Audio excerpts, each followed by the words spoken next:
Hello and welcome to Startup Hack. Today we are going to talk about distributed caching with Redis in ASP.NET Core. So let's jump right in.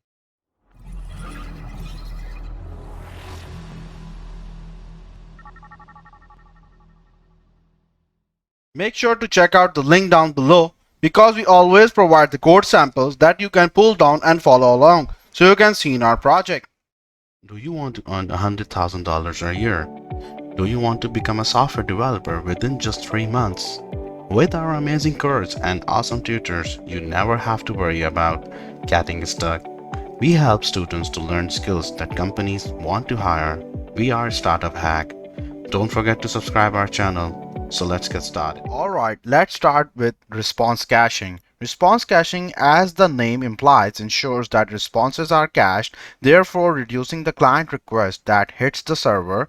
Response caching works with HTTP headers and they are very useful. Imagine every time you send a request to an API endpoint, it takes about 5 minutes to get a response from the server, and the data that is returned is like a static data or data that doesn't change frequently. Response caching helps to cache the response by reducing the work the server has to perform to generate a response so that subsequent requests would in turn to be given a cached response. The response cache can also vary based on some information like user agent, and it also has a duration or max age. To use the response caching in ASP.NET Core, we have to specify the response cache attributes in action method and its parameters. So number one is duration. The duration gets or sets the max age in seconds in the cache control header. Number two is location. It specifies where the data from a URL should be cached. The response cache location ensures that it is cached from both client and proxy. Number third is vary by header. The vary by header is optional, but it ensures that the response cache can vary based on a given header like authorization. The code below specify this the vary by header parameter to authorization. Therefore, the cache response would be varied by authorization. For example, if user A sends a fresh request, the server would return a response that would be cached subsequently. If user A sends another request with a different authorization header, that response would not be cached until subsequent request because the authorization header has changed. So here's the example. Okay, now when I run this web API application and execute the GET request or the weather forecast API, you can see the response headers and you can see the cache control that set the max age to 60 seconds and also the vary to authorization. So all subsequent requests would be cached until max age expires. Alright, installing Redis with Docker. To get started with Redis, we need to install Redis and get it running. To do this, we use Docker to it on the OS by using this command in a terminal. Here's the command.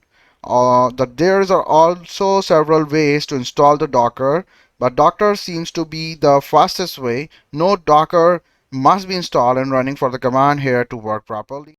After pulling the image, we need a way to start up a container from the Redis image. So here's the command to do it and click enter. Firstly, I'm allowing this. So after running this command, you will see the Redis container is already up and running in the Docker containers. So once the Docker container is up and running, now we have the Redis server running.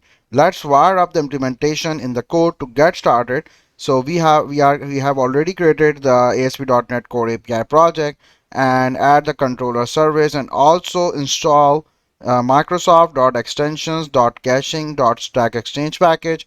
So here I'm installing this.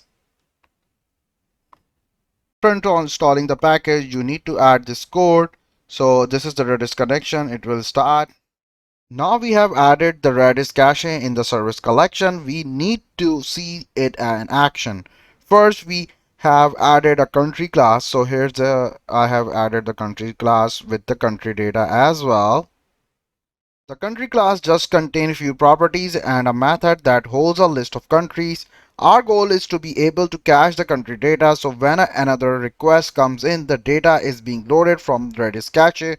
So let's define a controller. Here's example of controller, and here's we have added the IDistributedCache and also get the list of countries from the cache.